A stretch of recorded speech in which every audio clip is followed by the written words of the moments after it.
हम सनातन धर्म को इसलिए मानते हैं कि एक संस्कार है, एक संस्कृति है, एक सभ्यता है और इसको अंगीकार करते हैं। लेकिन सनातन अगर बाजारीकरण की दिशा में बढ़ेगा, जो हमारे मानक, जो हमारे पुस्तक हैं, उससे इतर कोई भटकाने की कोशिश करेगा, उन कृतियों पर हमारा लाजमी है।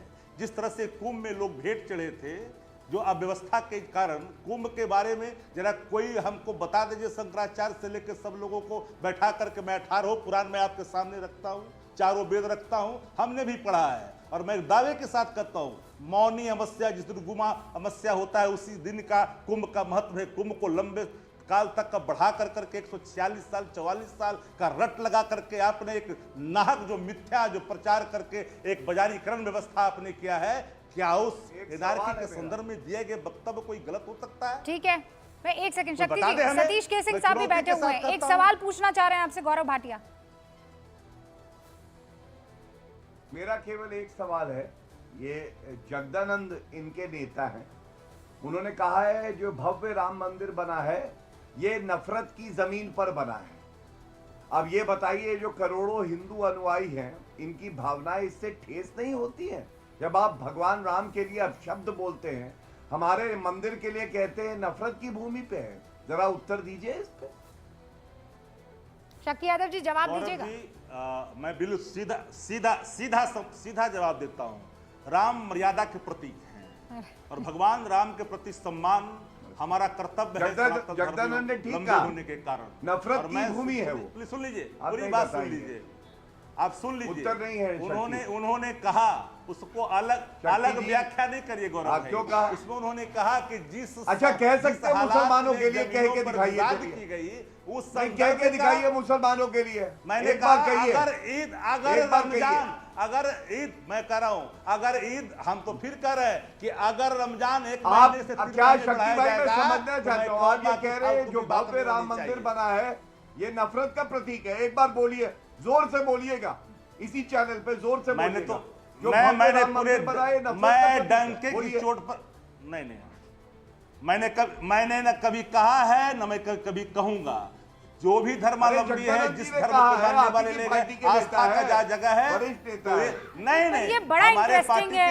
मैं बात कर रही हूँ सौगाते मोदी पर और आप बीच में जो है बाकी सारी चीजें लेकर आ गए हैं। ये बताइए ना कि ये जो वोट बैंक वहां पर इंटैक्ट है ना। नहीं, आप क्या बोल गए सर, क्या बोल गए? रमजान और कुंभ को आप अगर जोड़ने की कोशिश करेंगे, आप ही के ऊपर कूदेंगे सारे कट्टरपंथी, याद रखिए।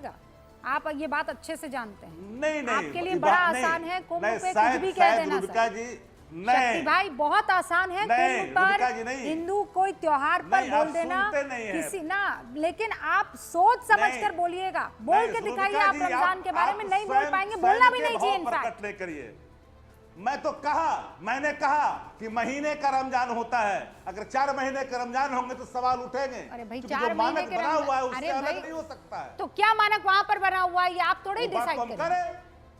बाकी सारे बड़े बड़े धर्माचार्य वहां पर गए हैं, शंकराचार्य वहां पर गए हैं, आप थोड़ी बैठ कर डिसाइड कर लेंगे। बता, शंकराचार्य ने भी खारिज किया, एक शंकराचार्य ने खारिज किया इन चीजों को। तो फिर वहाँ क्यों थे शंकराचार्य? वहाँ से वापस आ जाते ना। 144 वहाँ क्यों थे पूज्य शंकराचार्य? वो वहाँ से हट जाते, चले आते। पूरा कुंभ खत्म हो गया, आयोजन में पूरा हिस्सा ले लिया, उसके बाद निकल कर ये कह रहे हैं। और सर, मैं कुंभ पर बात करने नहीं आई हूँ सतीश के सिंह साहब।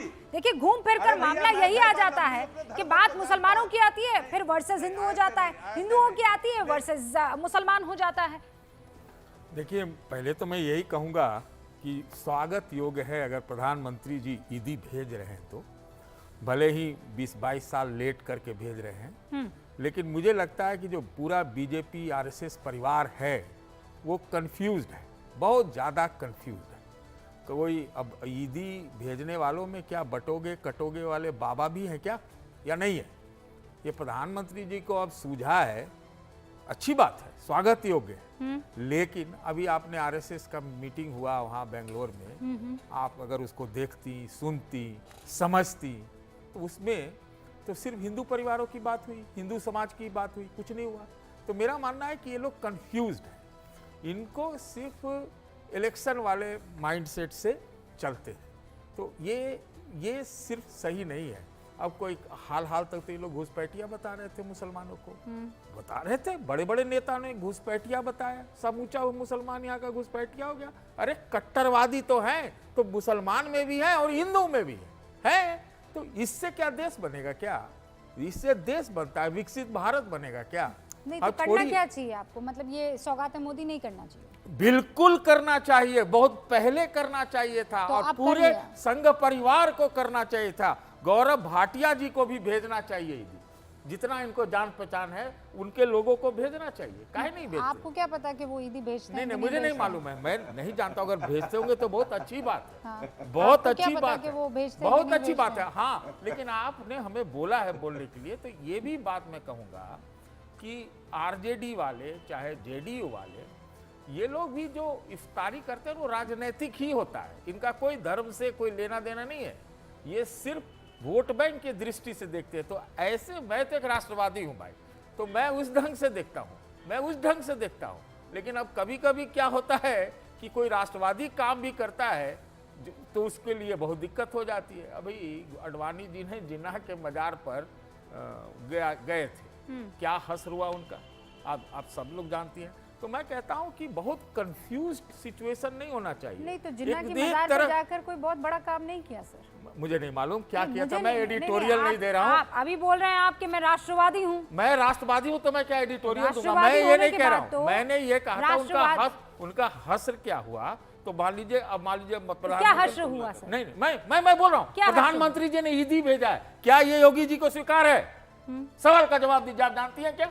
हाँ, बिल्कुल जानती हूँ। क्यों नहीं जानती हूँ? अच्छा, ठीक है। आपको क्या पता है? नहीं, सबसे ज्यादा उत्तर प्रदेश में जो मकान बने हैं और जिस तरीके के राशन बट रहे हैं वो सबसे ज्यादा मुसलमानों को बट रहे हैं। तो ये अच्छी बात है, मैं तो स्वागत कर रहा हूँ। लेकिन मुंह सतीश के सिंह साहब अभी गुस्से में आपने आकर ये कहा, बताइए योगी को ये मंजूर है क्या? हमें मालूम है योगी के यूपी में मुसलमानों को सबसे ज्यादा राशन मिल रहा है। मैं पूछ रहा हूँ, सबसे ज्यादा मकान वहाँ बने हैं। आयुष्मान भारत सबसे ज्यादा उत्तर प्रदेश में लागू हो रहा है। माइक में कुछ भी बोलते रहिए। आप माइक आपके पास भी है? नहीं है, आप सुन लीजिए। विक्टिम मत खेलिए आप। ये रहा माइक आपके यहाँ पर भी है, माइक मेरे यहाँ भी है। आप सुनने की भी क्षमता रखिए, खाली बोलने की। आपने सवाल पूछा मुझे, मैं ये कह रहा हूँ, मैं तो सुन ही रही थी। मैं तो फिर आप बोलने दीजिएगा नहीं, आप बोलते रहिए। मैं कह रहा हूँ तो फिर मुंह से ये बुलडोजर क्यों छोड़ता है? कौन सा बुलडोजर बताइए? कौन नहीं छोड़ रहा है? देखिए, बताइए ना क्या बुलडोजर? बोल रहा हूँ ये बुलडोजर मैं आपको वहां तो से मोदी जी का स्वागत कर रहा हूँ, बोल रहा हूँ, हाथ जोड़ के स्वागत किया इस्तकबाल कर रहा हूँ। स्वागत किया आपने आधी लाइन। उनको तो मुझे लगता है कि